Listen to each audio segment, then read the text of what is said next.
Du får inte sätta in mig där.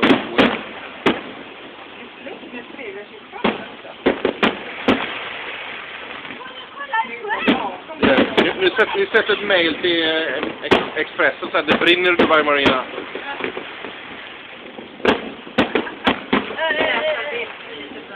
Hej kille!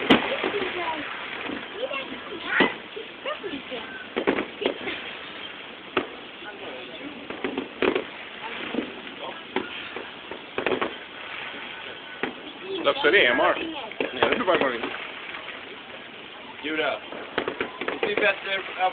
Come up here.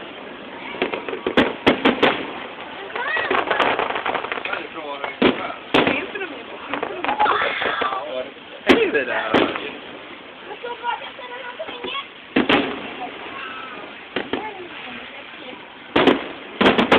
Det är med.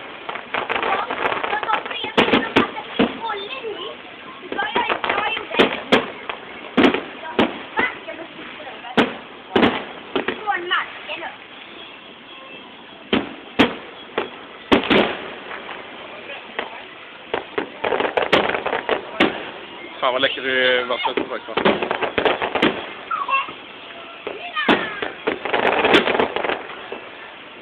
Det här läget man ska använda.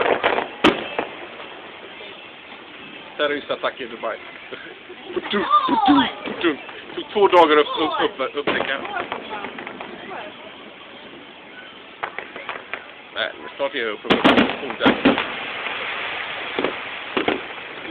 Mer fyrverkerier i år än vad det var förra året. Man måste säga att det här är grymt mycket bättre än vad vi stod förra året. Stod vi på balkongen eller på uteplatsen hos oss. Enda vad vi ser då är som i Arabian Ranches.